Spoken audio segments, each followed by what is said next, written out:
Top 10 unscientific Quran verses.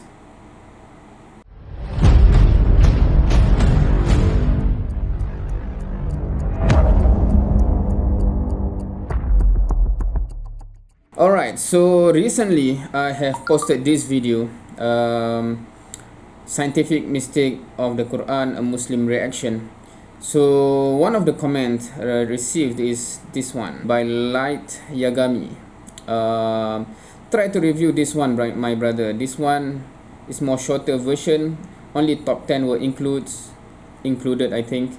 To be honest, after watch several videos of this, my iman is not strong anymore, my brother. I hope you can help me by countering all these videos. Alright, so this link here is what we will be reacting to today. I have replied to this comment actually. So this is my comment. It's quite lengthy.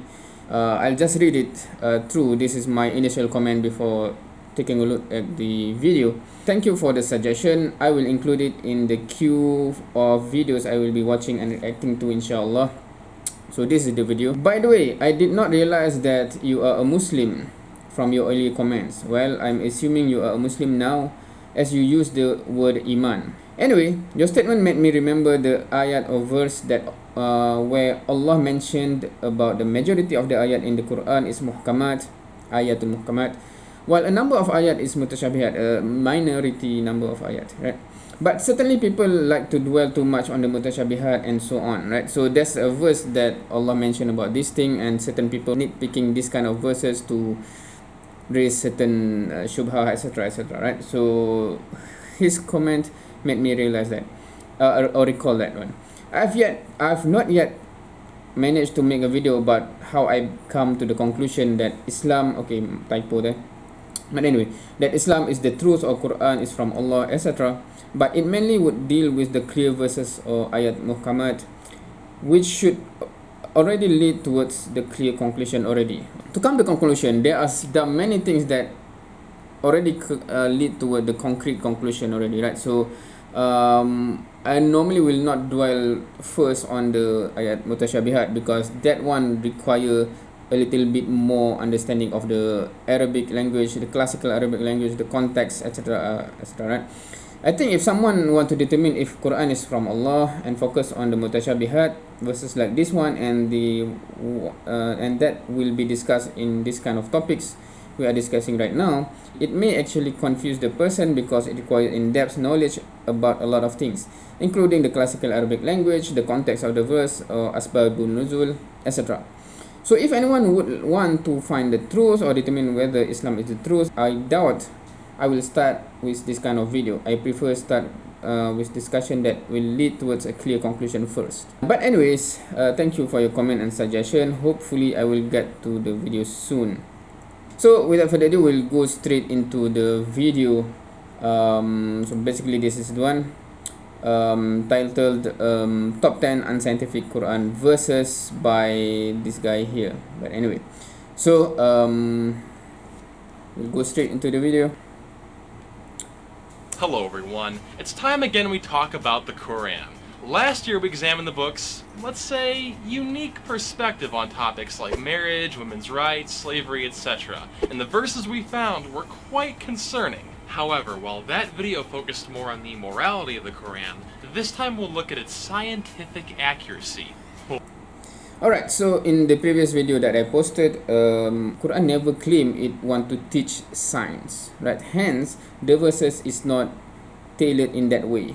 So if you judge it on the base of, okay, it should use words and sentence and description that fit a scientific textbook or book that want to teach science, then obviously that's the wrong way to start anyway, right? So if you put that benchmark that every holy book should teach science, Bible, Torah, Quran, etc., and if it doesn't teach science or it use the word that is not description that is not fitting for science textbook that want to teach science, then that benchmark from the beginning I do not accept. But anyway, or lack thereof. These are the top 10 unscientific Quran verses. Alright, so this is a top 10. Now, if you watch the previous video, it says I think around 60, and I stopped at 1 because from the from the get-go, from off the bat, the number 60, I think, saying something that even, I mean, I cannot take that video seriously when it start like that. This one, I hope it doesn't start like that with something that is so, I mean, any rational people who sincere enough want to judge or find the truth will not go and come with that conclusion, right? But I will give this video a chance because it's shorter, it's 6 minutes. So even if, but I hope it doesn't start like that. Number 10, where milk comes from. While the part of the body where a cow produces milk may seem like common sense, the Quran somehow got the location wrong. It claims that milk comes from their belly, between excretions and blood. It also describes the milk as pure and palatable to the drinkers. Yes, never mind the fact that raw milk can have bacteria, parasites, and viruses in them, and never mind the people who are lactose intolerant, or the fact that it's very common in people of Arab descent. How ironic. Basically, never go to this book for any info on nutrition. It never claimed to be a nutrition book anyway, right? I think it already finished about this point, right? Now, let's go to the verse, right? Okay, we cannot see here. It's 1666. I think it's 1666, right? Now, okay, so fortunately this video is better than the previous one because it's actually give the source, so we can check for ourselves, right? Unfortunately, my Quran here is in Arabic and Malay, right? So I have to translate that into English. Hopefully I can do that, right? Okay, so this verse, it says, okay, 16, is it 1666? 16, Surah An-Nahl, verse 66. Let's see what it says.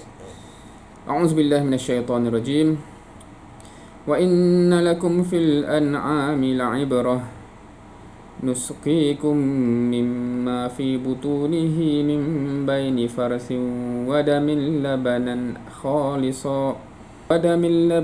خالصا سائغا للشاربين. And verily, okay, what is the verse?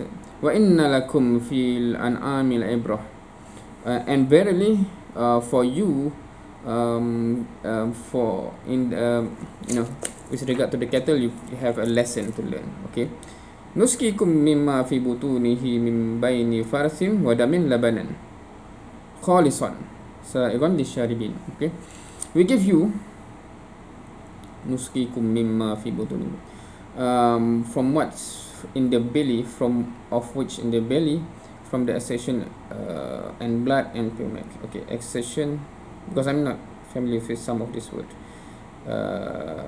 and blood and milk, right? And it says here milk is labanan khalisan. Okay, the milk is pure, if you want to translate it.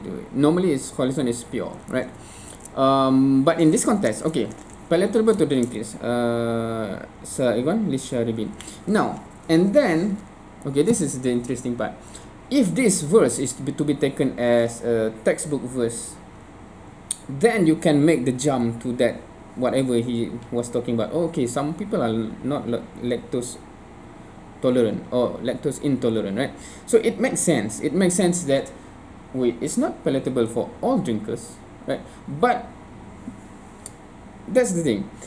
The verse, it's when in the previous video, and when I say it is a book of science, meaning SIGNS, right?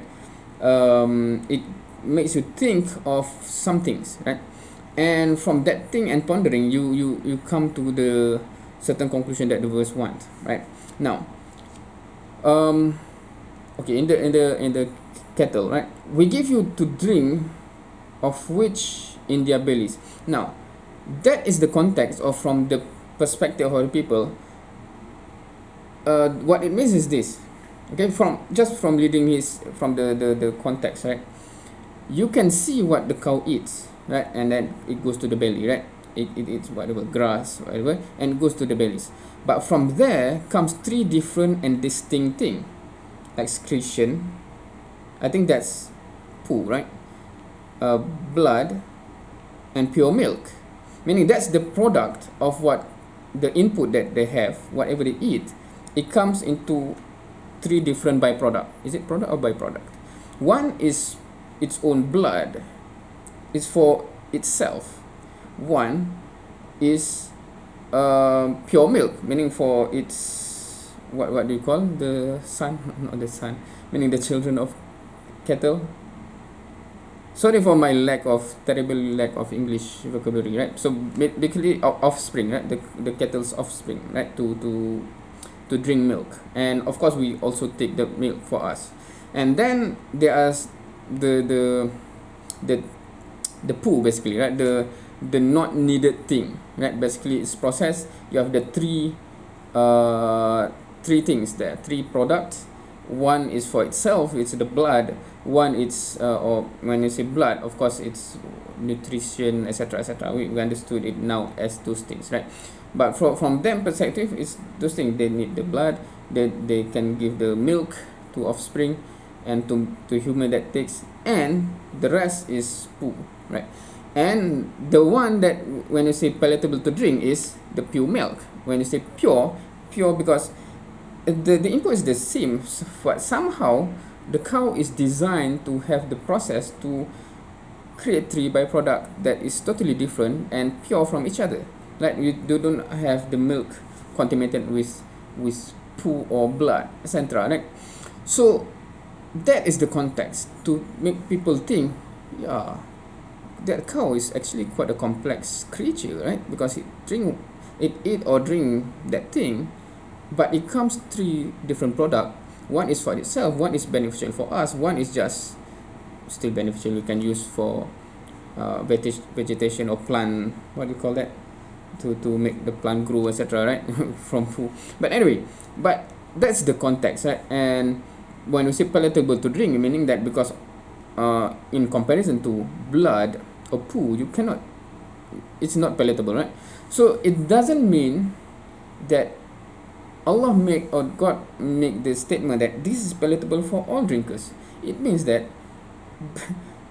you can see, because not all. Am I wasting time to put this in context? Because I assume anyone who read the Quran with an open heart, open mind, and sincere intention, they can see the context of the verse, what it wants us to ponder upon, right? God created things like that, please ponder upon that. It's not something, it's something complex that you might never have pondered upon, right? From the same input you can get three output like that, and it's not contaminated against each other, and one is palatable for you to drink. I mean, why is it going to, it doesn't mean that the milk is from the belly. You mean when what you understand what I mean when it says the belly? People can understand correctly. It's from what the cow eat to the belly. You have that three product. It doesn't mean that, wait a minute, milk is not from belly, right? This is why I really want to dwell so much time on this kind of video, because or writing or anything, because it doesn't, you are starting from a wrong basis and foundation and yardstick for evaluating stuff, right?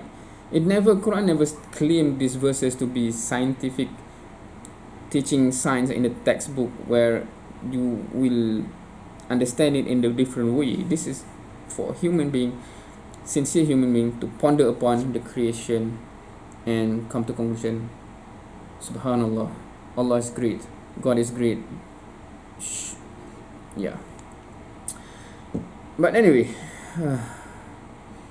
should I continue on? This only 41 second in, and it already but anyway, I'll give it a chance. Have bacteria, parasites.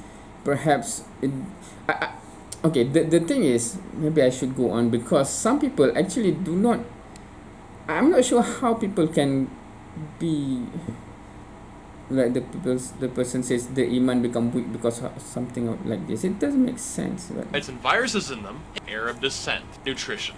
I think in the policy they says it's like a straw man, right? Straw man argument, right? Straw man fallacy, right? Meaning they present it as if Quran make a claim in a certain way when Quran never did claim it as such, and then they bash the straw man there, and then you can see. But it's, come on, anyone who have a working mind can. Anyway, let's see. Number 9. How birds fly. Aerodynamics? Air pressure? Pfft, that's stupid. The Quran says birds fly because of Allah. Well, I'm sorry, Allah, but for an all-powerful being...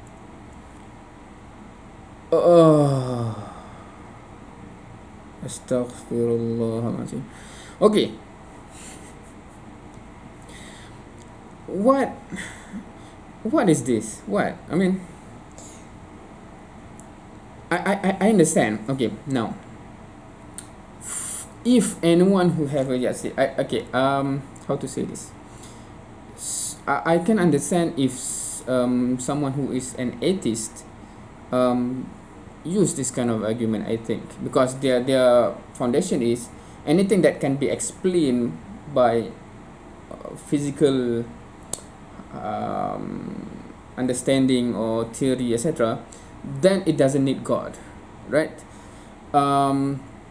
But if anyone give this video and he's a Christian, etc., then it doesn't make any sense, right? Because we do not understand it. We do not understand God is the explanation for the unexplained things, or things that cannot be explained scientifically. Because from Muslim perspective, and I assume from Christian perspective also, that God is the one that created all these things that we can explain scientifically, because God created the nature, the law of nature, etc. God created those things. We just uncover the law by scientific experiment, etc., and we can describe the law. We can describe the nature, how it works in a certain way.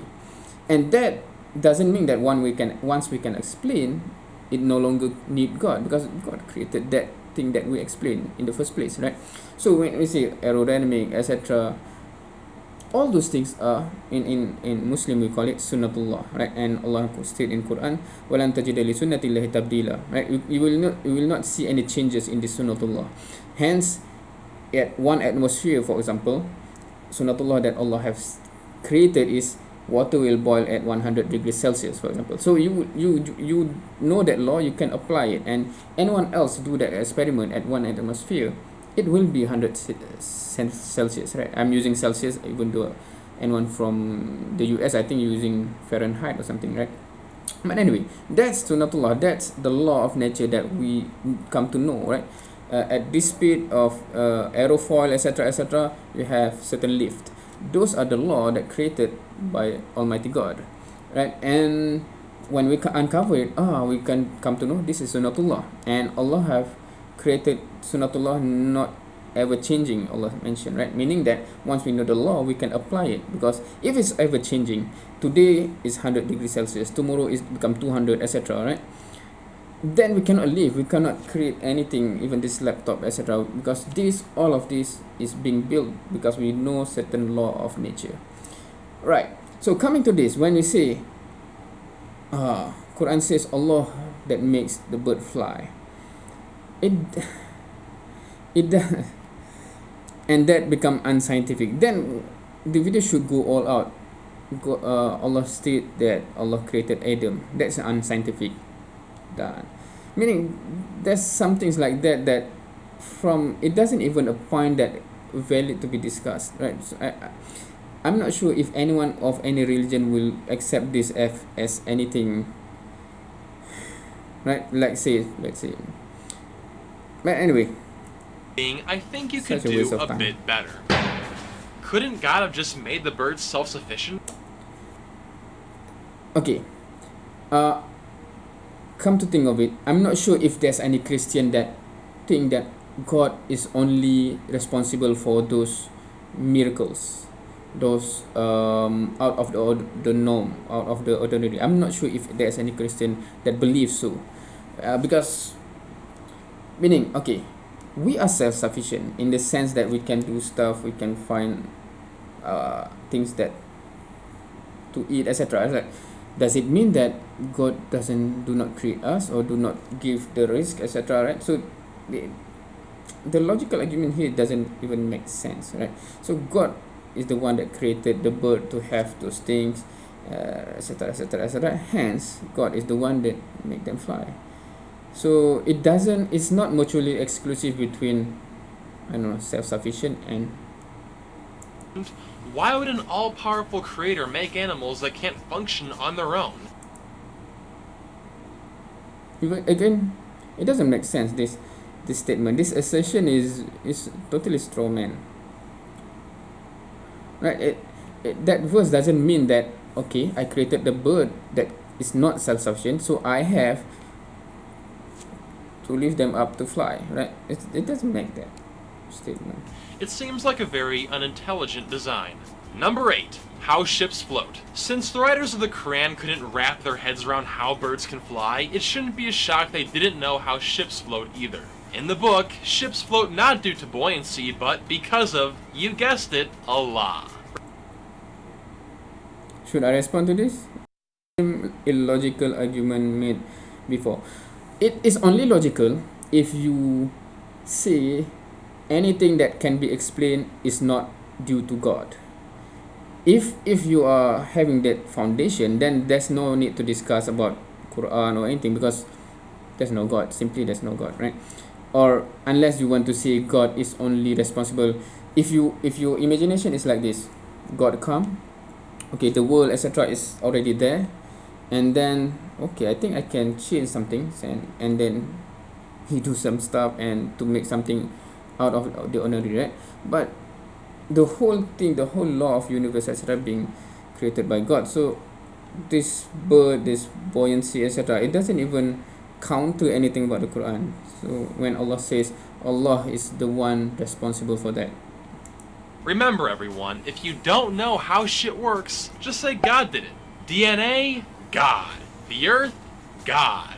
Cancer, God. Oh, yeah, I forgot. Nobody likes that one. Number 7. Wait. What? No, I don't understand that point, because from the perspective of Muslim, right, God is responsible for cancer, God responsible for hurricane, God is responsible for everything, right? So I mean, it doesn't even, I'm assuming that assertion is some religion only says that God is responsible for good things in the world, the bad thing is from something else. If any religion is like that, meaning that there is some power that can overpower God, which is nonsense. So God makes everything, right? Because and of course some people say, then how can God be responsible for bad thing?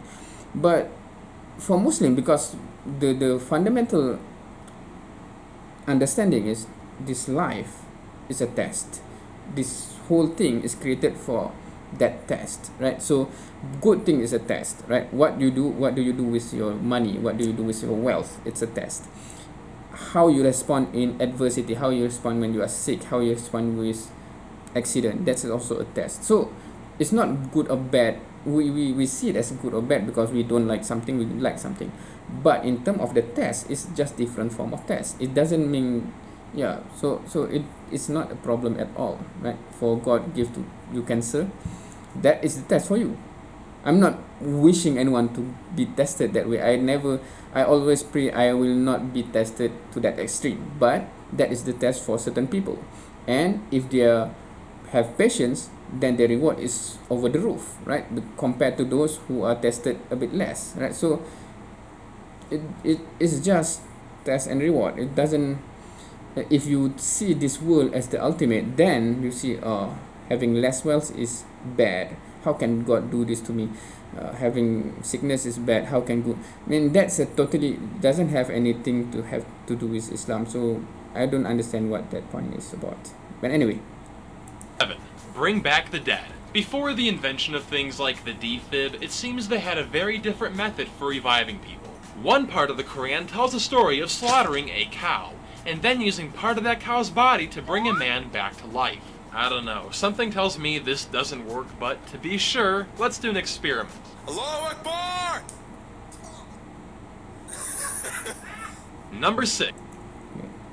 Okay, first, I'm sorry about the language, but he presented as if Quran says that is a way to revive someone. I never see that verse, but let's see. Musa says, he says it's a cow.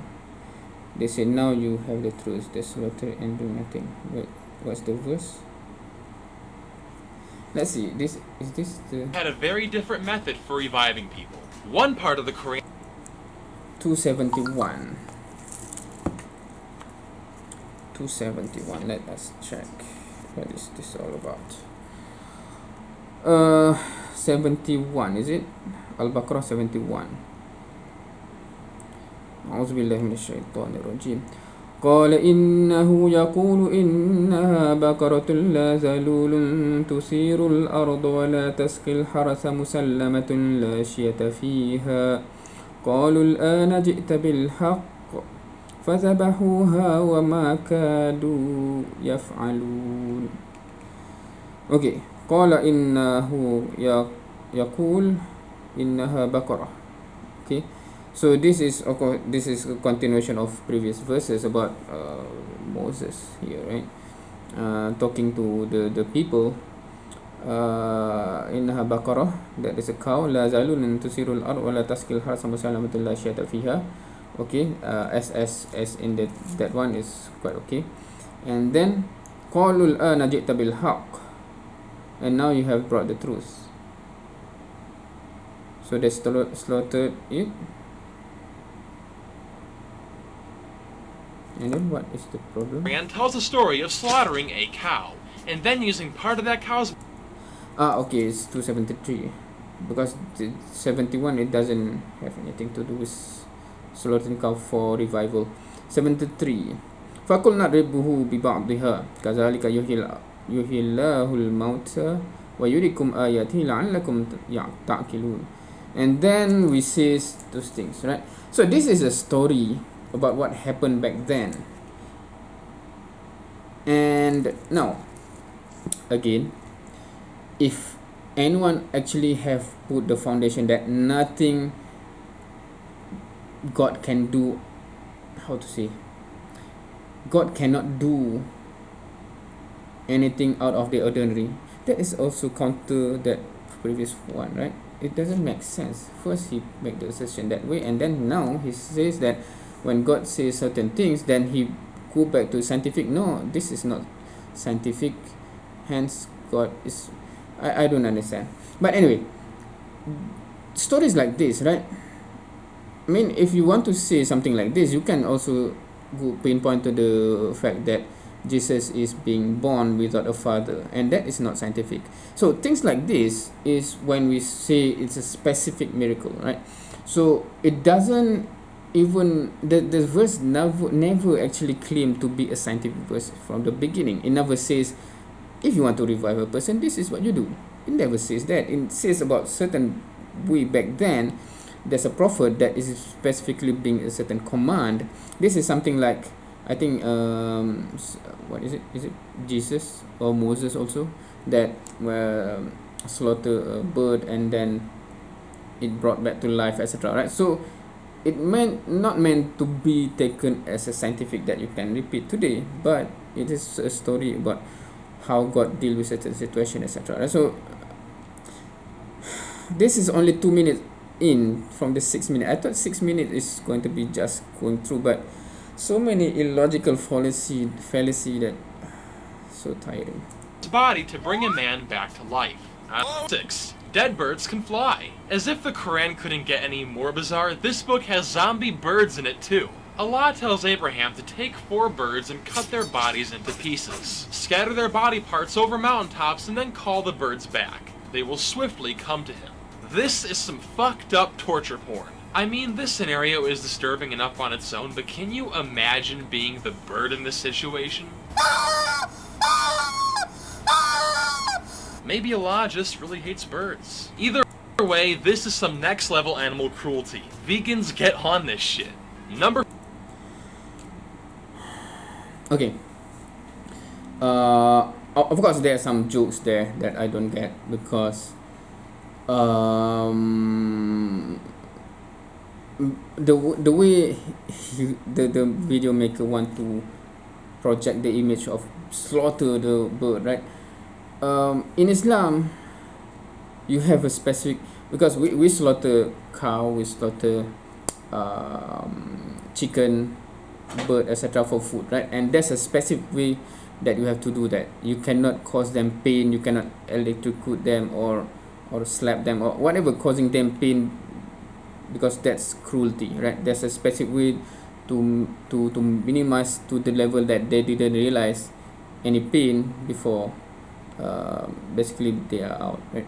So that's number one, right? So that's why I do not get I understand for certain places they treat the animals for chicken for whatever in a cruel way that is not Islamic, that's against Islamic for sure. So the image that this video want to try to paint is something strawman already, right? What type of fallacy that is, I'm assuming, meaning they make a certain assertion that is not there in the beginning, right, at the first place. Second, again, it's still the same thing, right? They never claim to be, if you want to say that is scientifically wrong, meaning that bird cannot be revived even by God, then what is God in the first place? Meaning what are we talking about? I don't understand.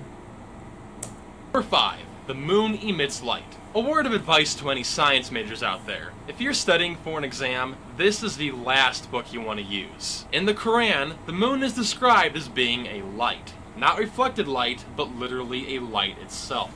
That just makes no fucking sense. I mean, it's just bullshit. However, this isn't the only thing they say about the moon. Number 4. Wait. 71:16. Let's see. 71 is Surah Nuh. 16. أعوذ بالله من الشيطان الرجيم وجعل القمر فيهن نورا وجعل الشمس سراجا. Okay, so alright, this is where I cannot make that much comment because I'm not an expert in terms of the Arabic language. Obviously, for the layman term, nur refer to light, yeah, and siraja we can say it's a lamp in a way, right? But there's many word for light, there's many word for lamp in the Arabic language or classical Arabic language. Hence, normally there's a connotation, etc. that can be understood from there. Some people I have to check, but I think I'm not sure whether it's also this verse, because there are tafsir that discuss why always sun and moon, because from the language, because here the word it used is different, right? Nura and siraja, both meaning light and lamp give us light. Perhaps lamp also give us heat also, maybe.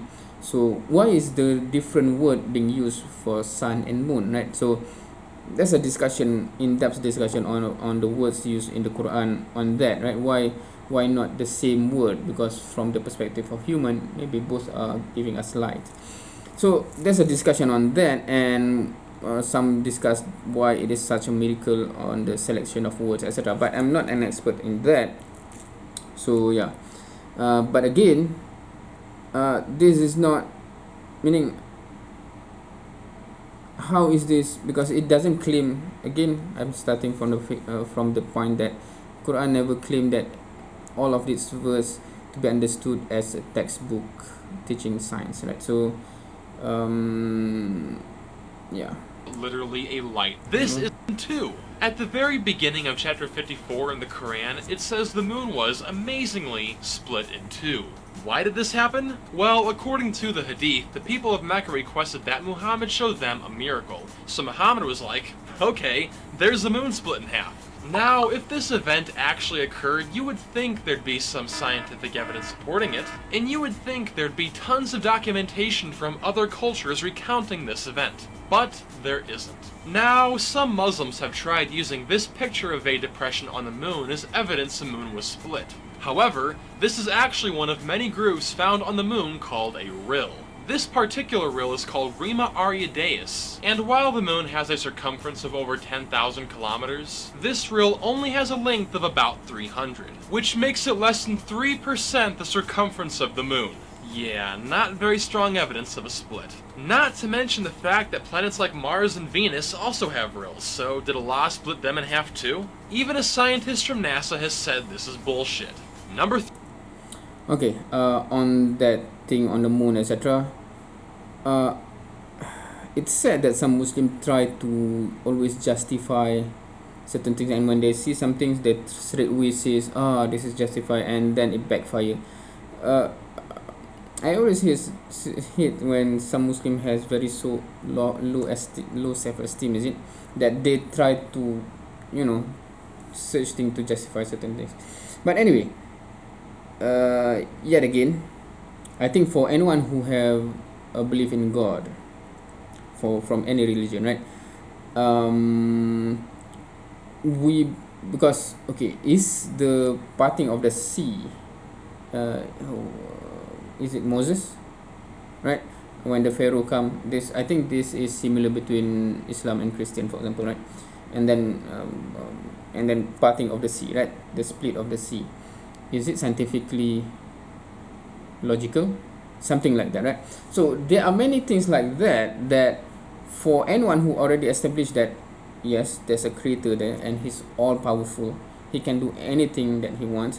In Islam, there's in the Quran, there's a story about I think Prophet Abraham been thrown into the fire, and then Allah made that fire cool, meaning not hot for him at that specific time, right? So is that scientifically correct? And then parting of the sea, etc., etc. This kind of things is for those who have established that there's a creator, there's a God, he's all powerful, he can do these things easily, right? But for anyone who, because again, those things is in this realm of miracle, right? So so it's not even a discussion whether it's possible or not, unless you haven't come to the conclusion that God and creator exist, right? 3. The sun sets on Earth. Yes, people, despite being roughly 109 times the diameter of Earth, and despite the sun's surface being about 10,000 degrees Fahrenheit, the sun is not only able to land on Earth, but can do so without burning us all alive. To be specific, the Quran says the sun sets in a muddy spring, effectively boiling any life in there. Number 2. Wait, what? 1886. 1886. Did Quran ever says sun set into something? 18 is Surah Kahfi. Okay. 86. Alright. أعوذ بالله من الشيطان الرجيم حتى إذا بلغ مغرب الشمس وجدها تغرب في عين حمئة ووجد عندها قوما. I think that's the portion, right? Because this is actually continuation from the previous verse, right? Where I think Zulkarnain is going through a path, and until he reached a place where he saw the sun is setting in the muddy sea or something. Is it muddy spring? Okay. Right. So is this a claim of fact or something? Right? Because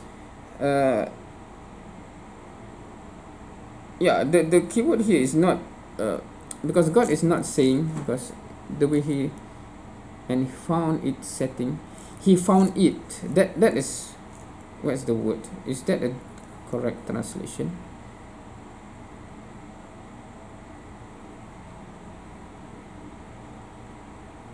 where's the verse, hatta idza balagha maghrib asy-syams wa wajadaha taghrubu fi 'ainin hamiyatin wajada 'indaha qawman. Okay, because in this way is he saw, sorry, okay, how to say this, when the story is telling certain things from the perspective of that character, right, it is not a statement of facts, right?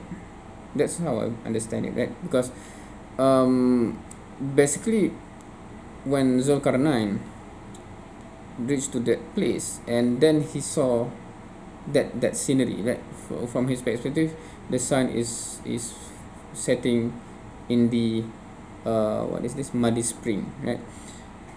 It is not a statement of fact that sun actually goes into that one, right? It's from his perspective. So from that understanding of the verse, it's never claimed to say this thing, and hence whatever comes next, right? So it's just his perspective. So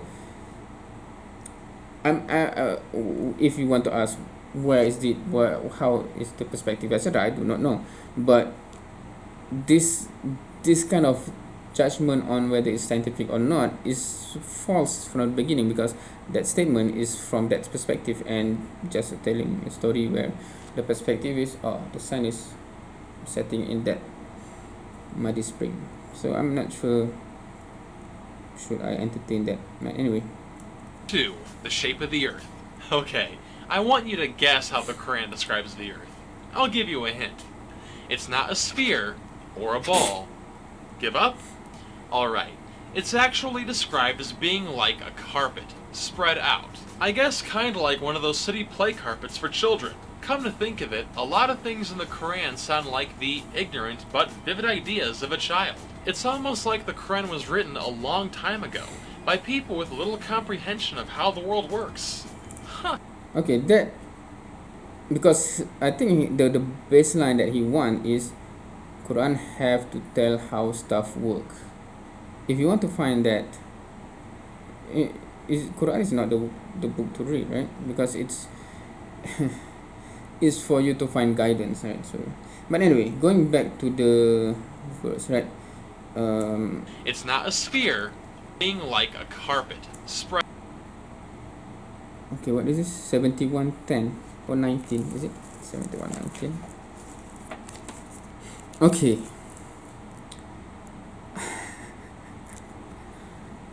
I'm not sure is this intellectual dishonesty or ignorant or something, but because if you write 19, right? This is 19. 17, Surah Nuh 19, right? A'udzubillahi minasyaitonir rajim. Wallahu ja'ala lakumul arda bisata. Yes, this is basically Allah have made earth something like a carpet, basically it's spread out, right? It does it mean it's flat? Because the context is critical. If you read through, right, litasluku minha subulan fijaja, so that you can travel around in a wide space. I'm sorry for my lack of vocabulary, but that's the best that I can find words there, right? So when they say it's spread out so that you can travel, etc., it doesn't mean that the spread out to mean it's become like a carpet, like a thin carpet. It means that it's spread out that you can travel, meaning the context is never to be taken as a textbook, science textbook like this, right? So up till now, I'm not sure is there any realistic point that should be rebutted, because it's totally taken out of context, I'm frustrated because I want something that can be valid discussion, right? This is just Spread out. The Quran is written along. Number 1, where semen comes from. And now, ladies and infidels, according to the Quran, semen comes from between backbone and ribs. Wow, that is impressively wrong. You need to move a little lower. Whether it be cows or human beings, anatomy is clearly not the Quran's strong suit. So hopefully with this video you've learned. So it stopped there, right? So what's the verse? Where is it? Between backbone Okay, I cannot see the what's the verse? and ribs. Semen comes from between backbone and ribs. 8657. At-Tariq. 5 to 7. Yes, 86 5 to 7. أعوذ بالله من الشيطان الرجيم.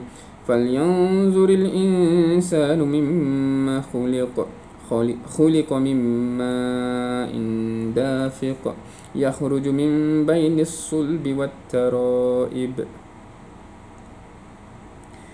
And the human should observe from which he is being created, from water that is ejected. Is it ejected? Okay. That comes from sulb wa taraib. It translates a backbone and ribs. Alright. So okay, this verse, it seems like a scientific or a factual statement, right? Because unlike any of the previous one, this verses, to be fair, 86 verse, I've closed it down already. It seems because Allah mentioned that the creation of human, and then from where that water is, right? But because this here it says this is semen, right? But here it never would use the word semen. It's just ma. Is it ma? Khuliqa min ma'in dafiq. So water, ma is water, right? Ma is water. It's not liquid, right? Water is water, right? So is it semen? Because I think, yeah, normally, because if I read it as water that is being ejected and accurate, but yeah, something like that, right? We still would think of semen, right? I think. But ma is, I'm not sure, because money in Arab is it ever called ma? Because I'm wondering, because this goes into terminology. Before we can judge for it what it says, we have to understand what it says. If the water there is not semen, then we cannot say it's semen. But what else can it be, right? So those are the things, right? Okay, should I Google this? Because this one, okay, unlike the ridiculous 9 10 to this one is quite interesting to look up, right? So this is 80, what verse just now? 86 5 to 7, right? So is there any 86 5 to 7, is there any clue that we can, I don't know, let's say embryology? Okay, is there any, okay, it's yes, okay. Question. Allah says he's created from water gushing forth. Okay, this is, maybe this translation is more precise to the words, right? So let me see from what he is created. He is created from a water gushing forth, proceeding from between the backbone and ribs. Okay, that's the translation of sulb wa taraib, right? This verse state that sperm, okay, that's one thing, originate from between ribs and spine. So I'm assuming sulb wa taraib is accurately translated to ribs and spine. The problem is that it's a known fact that sperm is created in the testicle. What is more disturbing is that the same idea was okay. Please clarify my title for me. Okay. It is inconceivable. Okay, I'll just read through this one. If we can have a clue of, is there any more discussion made? I cannot answer anything in this video or everything because I'm not the expert. But let's see if there's anything worth to dig up further if you are interested, right? It is inconceivable that the true word of Allah could ever contradict scientific fact, since the universe is Allah's creation and Allah fully knows what He created. A Muslim, when faced with what appears to be contradiction between the Quran and the scientific facts, knows that there can only be two possibilities, of course, that which is being construed as scientific fact is not actually a fact, or the verse that is being construed as being in conflict with science is being misinterpreted, misapplied, or misunderstood. Any claim, right? Any claim being made that there is contradiction between science and the Quran has to be evaluated individually. The factuality of the scientific claim needs to be assessed, as well as the true meaning of the verse that is supposedly in variance with it. It is an arguable fact that sperm is created in the testicle. Therefore, we must make sure we are understanding the verse correctly. We must look carefully at the verse to ascertain exactly what the Quran is saying, and more importantly, what it is not saying. There are some serious problems with the translation and the assumption made therein. To begin with, the verse says nothing whatsoever about the creation of sperm or the creation of anything else. Yeah, okay, because I was wondering about ma there, right? Is it specifically sperm or something? It doesn't specifically say anything about that. Consequently, they do not inform us of where the creation of sperm takes place. They merely say that the substance under discussion come out from the place being described. The word being used is yakhruj, mean to exit, to leave, to come out, to emerge. It is in no way implies anything related to creation or origination. Yakhruj. Okay, yeah, that's one interesting thing. Yakhruj means to exit, from what I understand. Of course, to emerge, to leave, right? So it doesn't mean that that is the origin, creation, or how it is being originated, right? So that's one thing. So this is an example. I think this is quite good because it is an example. Before you judge the verse, you have to understand what the verse saying and what is saying, not saying, right? Secondly, ma in dafiq, emitted fluid, is not restricted to the meaning of sperm, but it is used in Arabic for both the sperm and the egg. Okay, interesting. Ibn Kathir in his commentary on the verse writes, it emanates from the man and the woman, and with Allah's permission, this child comes forth as a product of both. Okay, that's a tafsir from one ulama. Okay, it's not a statement of fact, it's the understanding of one ulama, right? One scholar. Right? Thirdly, the word translated as backbone, sulb, and ribs, taroib, are not understood in Arabic to belong to the same person. Okay, Arabs understand that sulb is to refer to a part of a male body, and taroib is a part of a female. Okay, that is interesting. Okay, because when we are talking about sperm, then it's male, right? So sulb and taroib is understood to be from male and female. So that's interesting. So it refers to the sulb of the man and taroib of the woman, which is the area of the chest, taroib, right? He then quotes this interpretation on the authority of the Prophet's companion Ibn Abbas. The same understanding is given in all major classical works of Quranic commentary. Moreover, the word sulb should not necessarily be translated as backbone. This word has many possible meanings, and backbone is one of them. It is quite commonly used to mean the loins. Is it loins? How to pronounce that? Loins of a man. This is how it is used elsewhere in the Quran. Allah says, prohibited to you for marriage are wives of your sons proceeding from your loins. Aslab, from the plural sulb. Okay, Surah An-Nisa. There can be no problem with sperm coming out of the area of a man's loins. Likewise, when we look at the word being translated as ribs, which is taroib, plural of tariba, we find it is used linguistically for the general area of the chest and the abdomen. In the Al-Qamus, the famous classical dictionary, okay, I think I'll just go to the conclusion. So what we are dealing here is a gross error in translation and non-scientific error at all, right? Because that is going into deeper and deeper discussion, right? So I think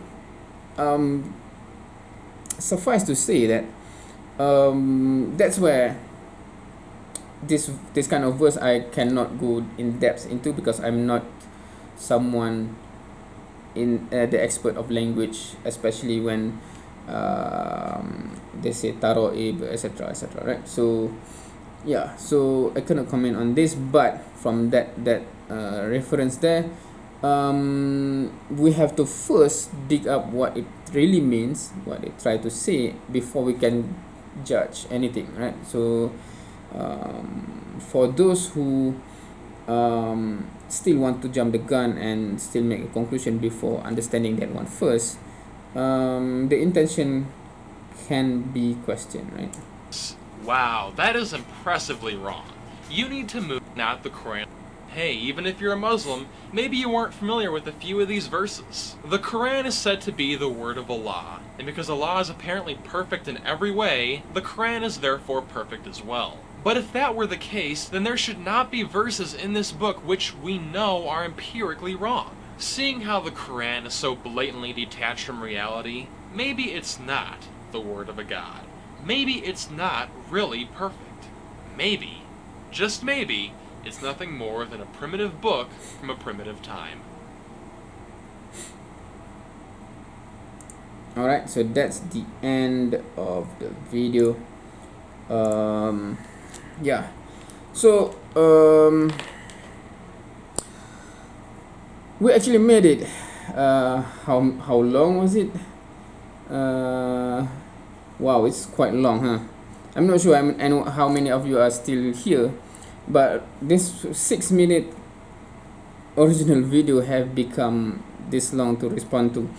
And yeah, what say you, right? Because I'm not sure if any of this, because going back to the comment, right, just listening to this video, it can shake your iman on your faith. I'm not sure how, I'm not sure why, right? Because I'm not sure if I'm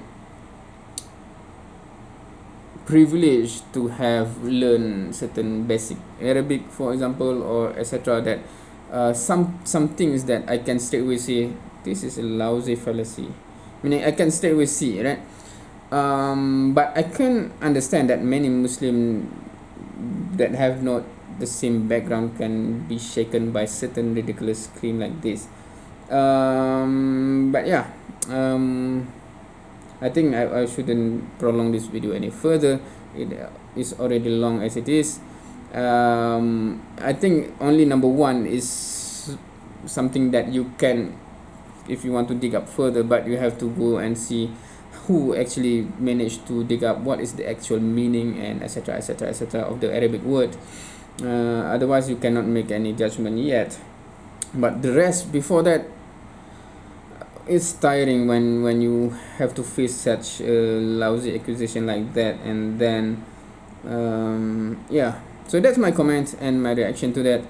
Thank you for watching. If you're still watching, like the video if you find any of this is beneficial.